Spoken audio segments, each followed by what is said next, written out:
I'ma need my narration voice on for this video. So after playing The Last of Us, there was definitely a lot of good things I noticed about the characters and the story of that game. And today we're going to be breaking down Ellie's character and looking at her story because there's some things that we just gotta talk about. So get comfy, get your snacks, and let me take you for a ride. So after we're introduced to Ellie after the flashbacks, there's something that I peeped about her. Her vibes is not what it used to be like it was in the first game where she was playful, sarcastic, and outgoing. She's more quiet to herself and a little gloomy, and it kind of makes you think, what happened to this character to make her like this? And that's why you're watching this video. When the game first starts off, we're introduced to Ellie on a 4-year time skip, and we find out that she has a couple of issues in Jackson with certain people. We find out that she has a little bit of romantic issues, beef with people at the bar, and we find out that there's issues between her and Joel. So, look, I don't know what's going on with you and Joel. Maria. Guy really cares about you. And I'm sure he didn't mean to. We're fine. Yeah? Yeah. Considering the events of the first game, it really makes you wonder what happened between their dynamic because they had such a good relationship. What the fuck happened here? Since Ellie was born in the post-apocalyptic society, in the journey of the first game, Joel told her what the world was like before the outbreak. During their whole cross-country trip all the way to the Fireflies, they were able to build a relationship from where they didn't even care about each other to the point where they really understood each other. And Joel establishes himself pretty much as a father, and Ellie replaces his dead daughter. You guys know the story. Part 2 actually gives us flashbacks which allow us to see how their dynamic continued after the events of the first game. And these flashbacks are actually able to see that a lot of the same dynamics continued in these flashbacks. Like Joel used to always show Ellie stuff like comics and a whole bunch of other stuff in part 1. We're actually able to see that Joel taught Ellie how to swim. So in this flashback, Joel takes Ellie to this abandoned museum and he's showing her all this stuff. On her birthday, this man Joel probably found that museum and was waiting for the perfect day to take her there. That's a father card played well, Joel. Like, is it a massive comic book collection? No, wait. A new DVD collection? Shit. Oh, it's a motherfucking dinosaur. They were really out there on some father-daughter stuff, and honestly, it was cool to see. It's just crazy to see the difference between the flashback Ellie's vibes and how positive and outgoing and funny she was, because in the midst of things, we know that something happened to damage that relationship. Alright guys, get your tissues ready. The game gives us a flashback that we see Ellie visiting the St. Mary's Hospital where the operation to develop the immunization was to take place. And it finally happens. Joel finally tells her the truth of what happened during that day.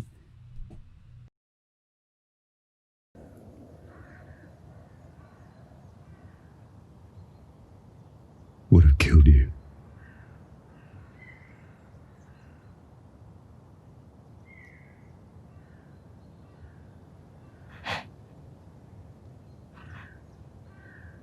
So I stopped them.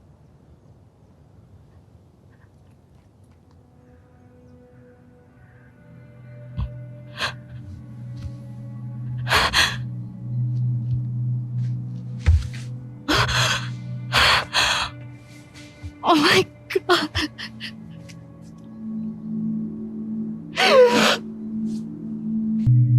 Don't you fucking touch me!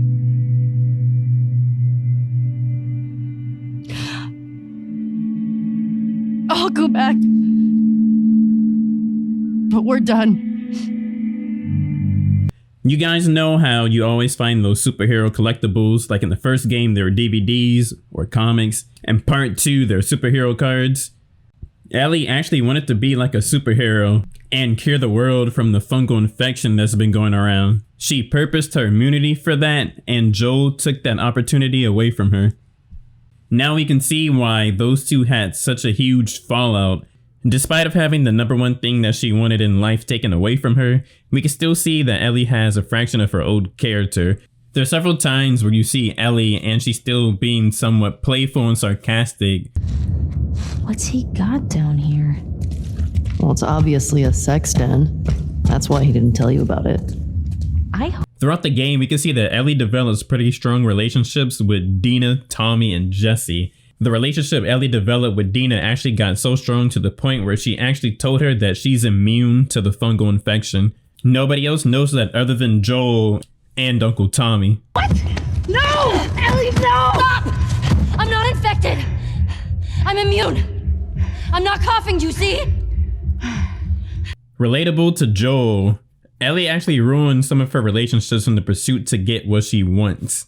She ruins her relationship with Dina because she received some info from Uncle Tommy about the whereabouts of Abby, and she wants to run that second fade.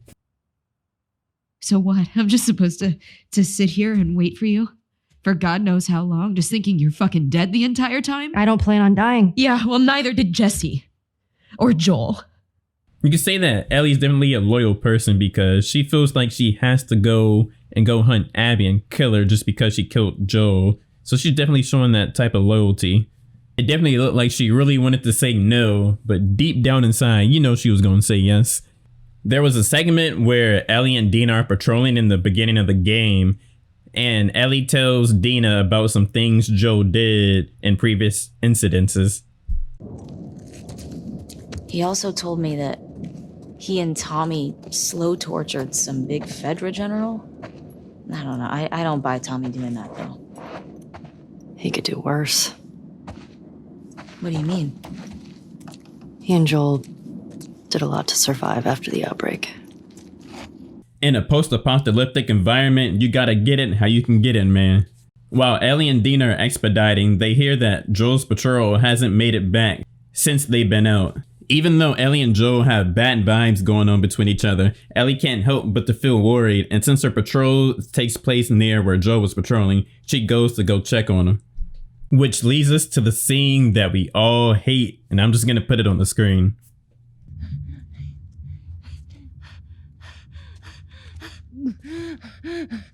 Joel, get up. Joel, fucking get up. Please stop. Please don't shoot us. Joel, please get up. No!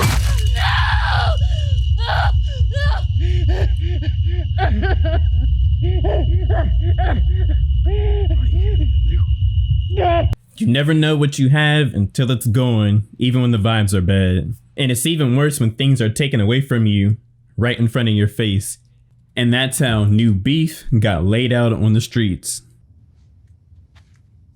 I'm leaving tomorrow. And if you want to come with me, great.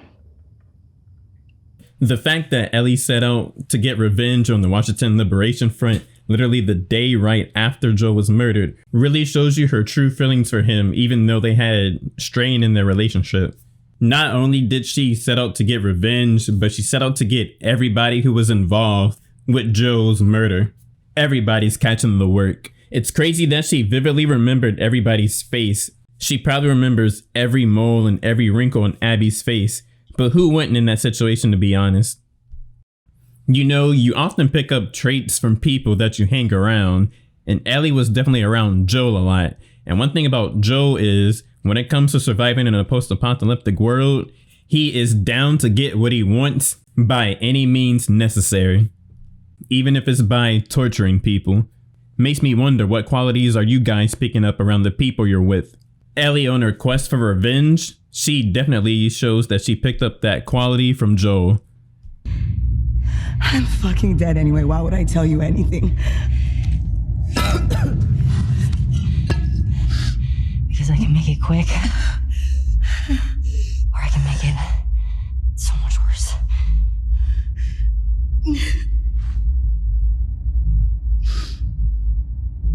Think about what he did.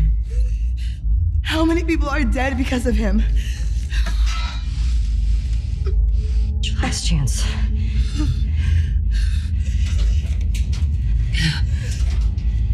I'm not giving up, my friend.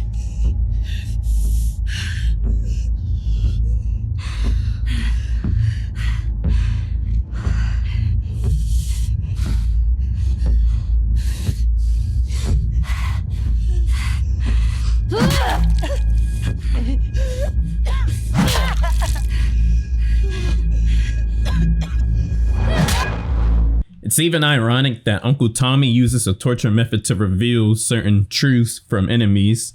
Joel also uses the same method, and it looks like it was passed on to Ellie because she definitely puts it into practice.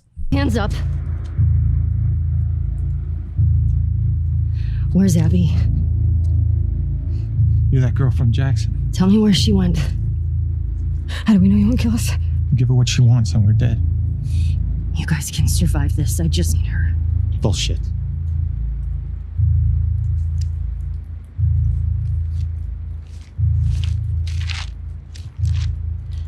You. Come here. Fucking get over here! Point to where she is on this map. And then you better fucking match up. What are you doing? She's probably dead anyway. It is not worth it. Stop! We can talk Back about the fuck up!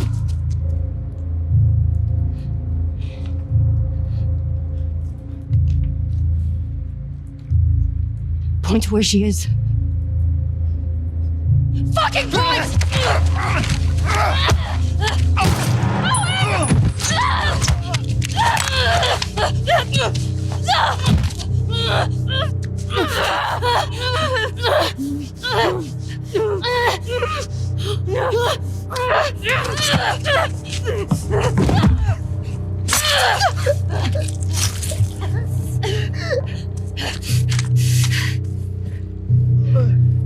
She,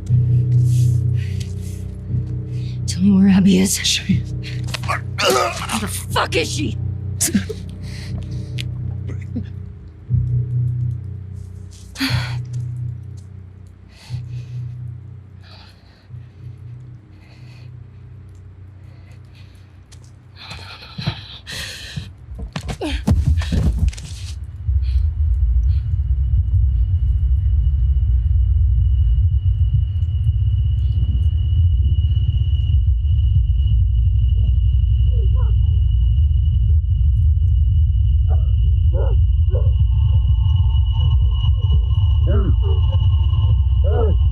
whoa, whoa, whoa, whoa, whoa.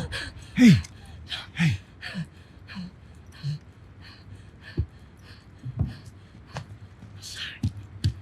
It's all right. Come on, let's go. Let's go. It's all right.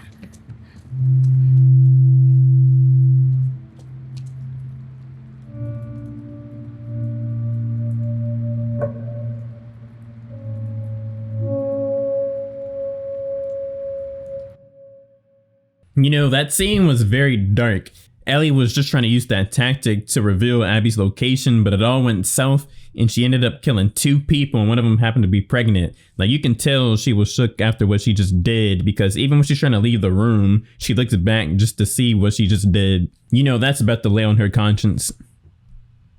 The crazy thing is, because Ellie left that map back at the aquarium, it led Abby to be able to find her when Ellie was the one who swore that she was going to pull up on Abby. The events are ironic too, because it's just Ellie's people that start resisting, just like Abby's people resisted, but Abby's people were the ones who ended up actually dying. The two run the one-on-one and Ellie loses. And she spares her people too, so it really shows a lot of maturity and character from Abby, if I'm telling the honest truth. Minus Jesse, he didn't get spared. And she probably thought Tommy was dead too, so. The death of Joel greatly impacted Ellie. I mean, just look, she went into a whole nother city and fought 2 different factions just to catch a couple of people that killed him. But one thing she did to cope with the pain was she actually played the guitar. It seemed like that was one of her main coping mechanisms to do. I mean, it was so many scenes where she was feeling the pain from Joel's death where she just whipped out the guitar and started playing it. The death of Joel actually caused a lot of psychological trauma towards Ellie, and we can even see after the first encounter with Abby, it's been infecting her for at least 9 months because JJ was born, maybe even longer. The trauma Ellie experiences from Joel's death are actually so severe that it actually starts to cause her to start tripping. When we look at Ellie's journal, we can actually see some of the things that she experiences when the trauma gets to her.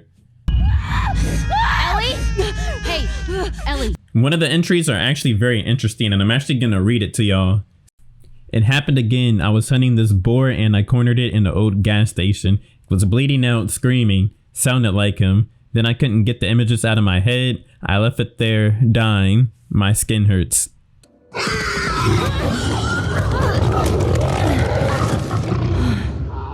That's some deep stuff, and you can definitely tell that that trauma just never left her. Even after this time, it doesn't seem to even be getting better. One of the other entries says she doesn't know how Dina can easily talk about Jesse, and how Dina recommends that Ellie should talk about Joel, but Ellie thinks that thinking about the memories of Joel would seem like food poisoning. Ellie, possessing all that pain, pushed the journal away and of course grabs that guitar. Taking the intel that Uncle Tommy gave Ellie, she definitely goes out to go get Abby. And in my honest opinion, man, I thought this was so petty because Ellie already killed all her friends, and then Abby pulled up on her, gave her the work, and then spared her.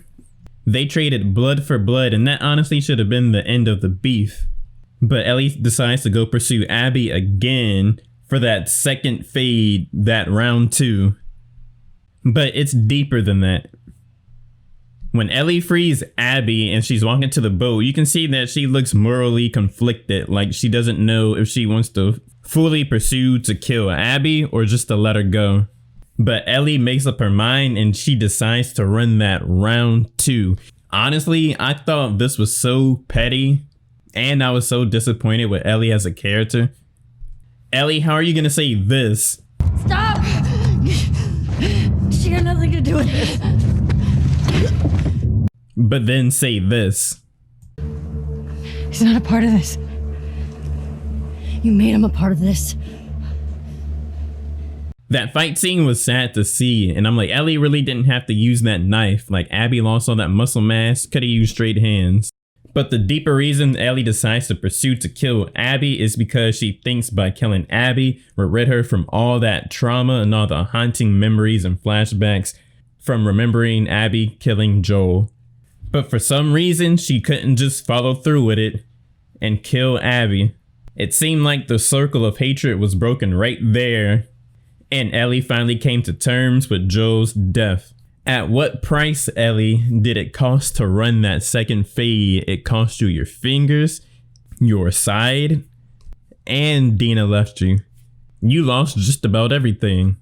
But at the last cutscene of the game, there's actually some strong symbolism that happens when Ellie comes back to her and Dina's house, where everything is going except for Joel's guitar, and she picks it up to play it and she leaves it. So it's a strong symbol of saying that she doesn't need a coping mechanism to deal with Joel's death anymore. She might have lost everything, but she did gain a sense of peace. I really enjoy Ellie's story because her story was one about coming into terms with death, the consequences of ambition, and a story about forgiveness. I don't think I can ever forgive you for that.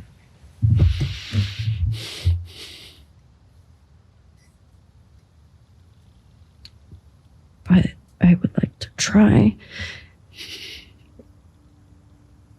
If you enjoyed this video, there's gonna be plenty of more videos like this on my channel, so you should definitely hit that sub button. Don't be shy and give me one of these. Go ahead and give your boy a sub.